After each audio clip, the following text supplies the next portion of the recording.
मेरे प्यारे दोस्तों, आपका स्वागत है विश्वा ग्रुप बीपीएससी के ऊपर। ठीक है।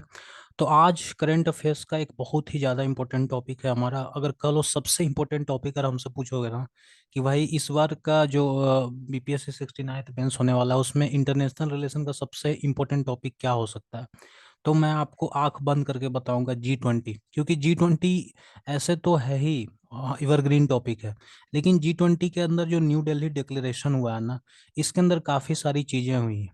ठीक है। तो इसलिए G20 अगर आप बढ़िया से कॉम्प्रिहेंसिव वे में पढ़ लेते हैं तो एक दो क्वेश्चन आपका 100% निकल जाएगा। ठीक है। क्योंकि मैं देख बताऊंगा आपको कि यहाँ पर क्या क्या चीज़ें हैं जहाँ से क्वेश्चन बन सकती हैं। तो पहले तो एक ब्रीफ इंट्रोडक्शन बताता हूँ कि इंडिया के अंदर G20 समिट हुआ था, जो 18वां G20 समिट था। ठीक है। न्यू दिल्ली में हुआ, इंडिया के अंदर हुआ, 9 और 10 सितंबर को हुआ। ठीक है। पहली बार इंडिया होस्ट कर रहा था। ये बेसिक चीज़ बातें हैं जो आपको पता होना चाहिए। थीम क्या था G20 का? वसुधैव कुटुंबकम था, जिसका मतलब होता है पूरा दुनिया एक परिवार है। अब देखो यहाँ से खेल शुरू होता है कि G20 leaders new Delhi declaration, ये जो मेन इंपॉर्टेंट जो है ना, ये है। ये एक अभूतपूर्व हमारा न्यू दिल्ली डिक्लेरेशन इसलिए है ना क्योंकि ये कंसेंसस, यूनानिमस कंसेंसस बना था ऐसे टाइम में जब पूरा दुनिया बटा हुआ है।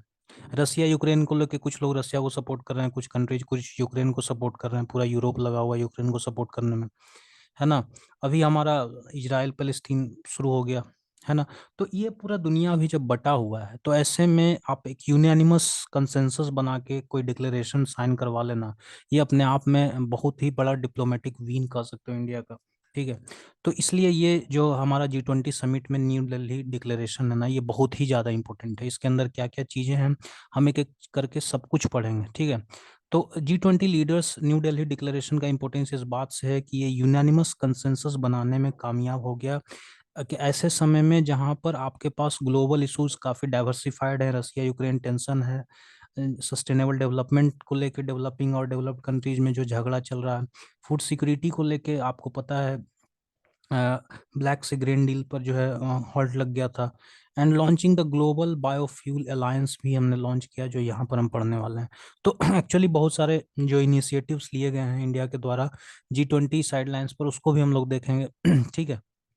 तो पहले हम स्टार्ट कर देते हैं कि इंडिया के अंदर जो G20 समिट 2023 हुआ तो उसके क्या आउटकम्स रहे, उसके अंदर क्या क्या चीजें हुई। ठीक है। सबसे पहली बात, admittance of African union. African union को G20 के अंदर एक मेंबर के रूप में एडमिट किया गया।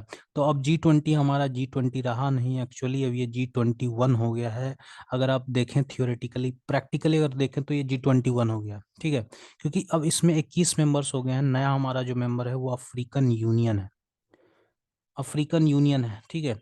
तो यहाँ पर क्या हुआ था कि इंडिया ने अफ्रीकन यूनियन को G20 के अंदर एडमिट करने के लिए एक प्रपोजल लाया था और जिसको स्वीकार किया गया। तो इस हिसाब से जो अफ्रीकन यूनियन है वो G20 का सदस्य हो चुका है। अब इसका क्या फायदा होगा G20 में अगर अफ्रीकन यूनियन इंक्लूड होता है, तो इसका क्या इम्पैक्ट होने वाला है? देखिए, AU का मेंबरशिप अगर G20 में हो गया है तो इससे क्या होगा कि जो ग्लोबल ट्रेड है या जो ग्लोबल फाइनेंस है, जो इन्वेस्टमेंट है, इसको आप रीसेप करने में आपको मदद मिलेगा। क्योंकि अफ्रीकन यूनियन एक छोटा मोटा ग्रुप नहीं है। अफ्रीका का लगभग सारा कंट्री अफ्रीकन यूनियन में आता है, लगभग 50 कंट्रीज। ठीक है। तो कहीं ना कहीं एक जो ग्लोबल साउथ का नारा लेके इंडिया चल रहा है, पूरा G20 में ही आप देखें वॉइस ऑफ ग्लोबल साउथ बहुत ही बड़ा एक एजेंडा बना हुआ है। ठीक है। कि इंडिया अपने आप को ग्लोबल साउथ का लीडर प्रोजेक्ट करना चाहता है। तो ऐसे में अगर अफ्रीकन यूनियन को आप लेके आते हैं G20 के अंदर, जो पहले से डेवलप्ड कंट्रीज जो है वहाँ पर प्रीडोमिनेंट है, तो वहाँ पर अगर आप डेवलपिंग कंट्रीज को लाते हैं और ऐसा इतना बड़ा यूनियन को लेके आते हैं, तो कहीं ना कहीं इंडिया का जो एक एक एक पॉलिटिकल वो है ग्लोबल लेवल पर, वो बढ़ेगा। ठीक है। It allows African interests and perspective to be heard and recognised within the G20। Of course Africa का जो पर्सपेक्टिव है, अफ्रीका का जो इंटरेस्ट है, उसको G20 में ज़्यादा बल मिलेगा। ऑफ कोर्स ये तो आप कह ही सकते हैं। तो अगर आपको शॉर्ट आंसर में अगर आ गया कि अफ्रीकन यूनियन का G20 में जो इंक्लूजन हुआ है उससे क्या फ़ायदा होगा, तो आप 2 पॉइंट तो कम से कम लिख ही सकते हो। इंडिया के पर्सपेक्टिव से क्या फ़ायदा हुआ वो लिख सकते हो, अफ्रीकन यूनियन के पर्सपेक्टिव से क्या फ़ायदा हुआ वो लिख सकते हैं आप, दुनिया के पर्सपेक्टिव से क्या हुआ ये भी लिख सकते हैं कि डेवलप्ड और डेवलपिंग कंट्रीज के बीच में जो गैप है उसको कम होने का मौका मिलेगा। जो मल्टीलेटरल हमारा प्लेटफॉर्म्स है उस पर जो है ग्लोबल साउथ का वॉइस बढ़ेगा। ये सारी चीज़ें आप लिख सकते हैं। अब ये तो भाई मतलब क्या बोल रहे हैं, शॉर्ट आंसर टाइप में एक क्वेश्चन तो इससे बनता है, ग्लोबल बायोफ्यूल अलायंस से। ठीक है, देखिए देख लेते हैं क्या है ग्लोबल बायोफ्यूल अलायंस जो है। पहली बात तो ये इंडिया लेड इनिशिएटिव है। इंडिया लेड इनिशिएटिव का मतलब इंडिया ने ही इसको जो है एक तरह से शुरू किया है, बाकी सब कंट्रीज से मिलकर, इसके साथ मिलके। ठीक है, इसका एम क्या है, क्या करना चाहता है ग्लोबल फ्यूल अलायंस, इस अलायंस से क्या अचीव होना है। ठीक है, तो इस अलायंस, ये जो पहली बात तो ये एक अलायंस है, जो इसका मकसद ये है कि एक तरह से हम दुनिया भर में जो गवर्नमेंट्स हैं, जो इंटरनेशनल ऑर्गेनाइजेशंस हैं और जो इंडस्ट्रीज हैं, उनको कैसे हम उनको एक तरह से मोटिवेट कर सकें कि वो ज़्यादा से ज़्यादा बायोफ्यूल्स को अडॉप्ट कर सकें। ठीक है, मतलब हम चाहते हैं कि जो इंटरनेशनल गवर्नमेंट्स हैं, ठीक है, वो बायोफ्यूल के एडॉप्शन को प्रमोट करें। जो इंटरनेशनल ऑर्गेनाइजेशंस हैं, वो बायोफ्यूल के जो एडॉप्शन है उसको प्रमोट करें, और इंडस्ट्रीज भी इसको प्रमोट करें। The initiative seeks to position biofuels as a key component of energy transition, contribute to job creation and economic। हम जब एनर्जी ट्रांजिशन की बात करते हैं ना, तो एनर्जी ट्रांजिशन में हम बोलते हैं कि भाई बायोफ्यूल्स को छोड़ो, रिन्यूएबल एनर्जी को अपनाओ। रिन्यूएबल एनर्जी में क्या भाई, सोलर एनर्जी, विंड एनर्जी, ये सब। हम बायोफ्यूल्स की चर्चा कम ही करते हैं। तो ऐसे में अगर ग्लोबल बायोफ्यूल्स अलायंस आता है, तो भाई बायोफ्यूल्स जो है एक एनर्जी ट्रांजिशन में बहुत ही ज़्यादा मददगार हो सकता है। ठीक है, बायोफ्यूल्स, बायोडीजल जो है ना, ये सब काफ़ी ज़्यादा आपको, इथानॉल वगैरह जो है काफ़ी ज़्यादा इंपॉर्टेंट रखता है। It will help accelerate India existing biofuels program. India के अंदर बायोफ्यूल्स को प्रमोट करने के लिए भी काफ़ी सारे प्रोग्राम्स चल रहे हैं। ठीक है, जैसे हमारा पीएम जीवन है। पीएम जीवन का क्या मतलब है? पीएम जीवन जैसे इसका मतलब है जैव ईंधन, वातावरण अनुकूल फसल, अवशेष निवारण, आपको पता ही होगा, आपने काफ़ी सारा पढ़ा होगा। इसमें क्या होता है पीएम जीवन में, इसमें क्या होता है कि आप जो बायोथेनॉल प्रोजेक्ट्स हैं उसको आप फाइनेंशियल सपोर्ट दिया जाता है गवर्नमेंट के द्वारा। ठीक है, उसी तरीका से एक सतत नाम का इनिशिएटिव चल रहा है इंडिया के अंदर। सतत का मतलब होता है sustainable alternative towards affordable transportation. ठीक है, sustainable alternative towards affordable transportation मतलब क्या, मतलब क्या, मतलब ये है कि जो हमारा ट्रांसपोर्टेशन सेक्टर है, उसको हम कैसे ज़्यादा से ज़्यादा जो है ग्रीन बना सकें। ठीक है, ग्रीन ट्रांसपोर्टेशन कैसे बना सके। तो ज़्यादातर हमारे दिमाग में सीएनजी आता है, और हम ईवीज की बात करते हैं, लेकिन अगर क्या हम कंप्रेस्ड बायोगैस का नहीं यूज कर सकते? ठीक है, अगर कंप्रेस्ड बायोगैस का हम यूज करें तो हमारा जो एक इंपोर्ट बिल है उसमें भी कमी आएगा। उसके अलावा जो हमारा है गोवर्धन स्कीम, गोवर्धन जो स्कीम है हमारा इंडियन गवर्नमेंट का स्कीम है, गल्वनाइजिंग ऑर्गेनिक बायो एग्रो रिसोर्सेज धन गोवर्धन। ये आपका जो मिनिस्ट्री ऑफ जल शक्ति है उसका एक इनिशिएटिव है। इसमें क्या होता है कि एक तरह से समझो कि ये वास्ट वेल्थ इनिशिएटिव है, कि जितना तरह का वास्ट है, ऑर्गेनिक वास्ट है, उसको किस तरीका से हम उसको यूज करके एनर्जी में कन्वर्ट कर सकें। तो ये सारी चीजें अगर आप लिखते हैं ना भाई आंसर में, तो बहुत ज्यादा आपको फायदा होने वाला है। ठीक है, कि इंडिया जो एग्जिस्टिंग बायोफ्यूल्स प्रोग्राम है उसको कैसे ये ग्लोबल बायोफ्यूल अलायंस जो एक्सेलरेट करेगा। और इसमें आप लिखेंगे बी पीएम जीवन योजना का जिक्र कीजिए, सतत का जिक्र कीजिए, sustainable alternative towards affordable transportation, Govardhan scheme का यूज कीजिए। तो ये सारी चीज़ें हैं जो आप यूज कर सकते हैं। देखिए यहाँ पर इंटरनेशनल एनर्जी जो आपका एसोसिएशन है ना, उसका एक रिपोर्ट है, वो कहता है कि there will be 3.5 to 5 times biofuels growth potential by 2050 due to net zero targets creating a huge opportunity. देखो दुनिया भर में जो कंट्रीज है ना, वो नेट जीरो टारगेट्स अपना अपना दुनिया भर में बता रही हैं। ठीक है, जैसे अमेरिका ने भी शायद घोषित किया हुआ है 2050, चाइना ने 2060 घोषित किया हुआ है, इंडिया ने 2070 घोषित किया हुआ है, बहुत सारी कंट्रीज तो 2030 2040 तक ही हैं, 2035 भी कुछ कंट्रीज हैं। तो ये जो नेट जीरो टारगेट्स अचीव करना इतना आसान तो होगा नहीं।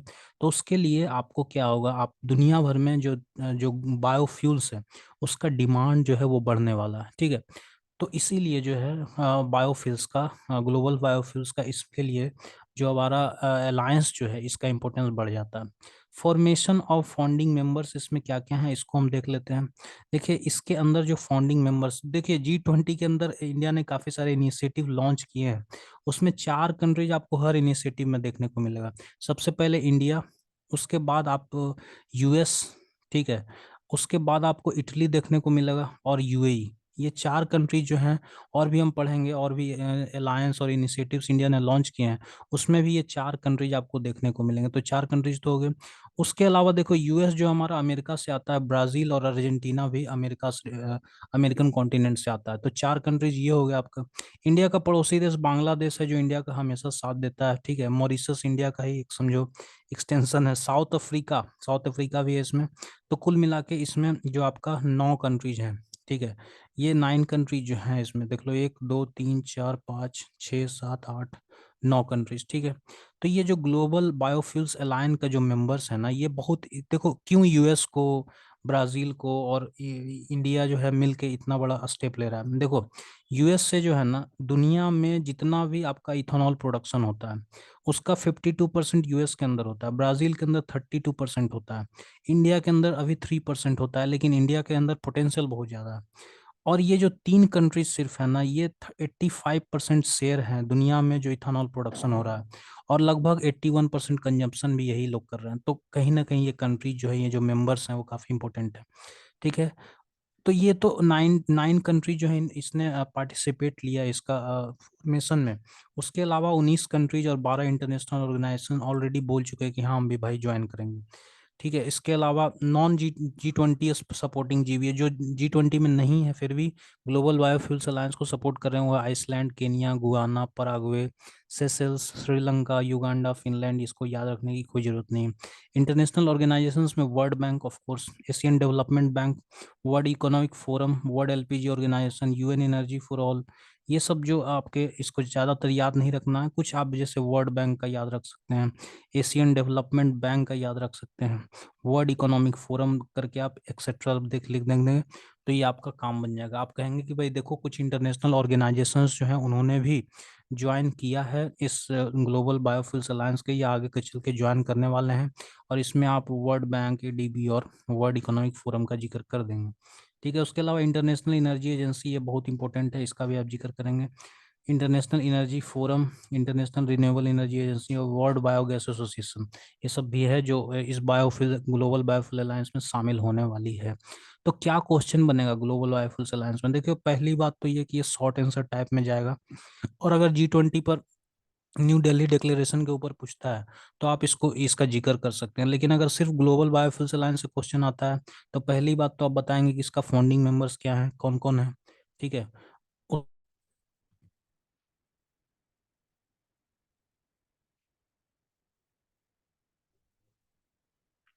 तो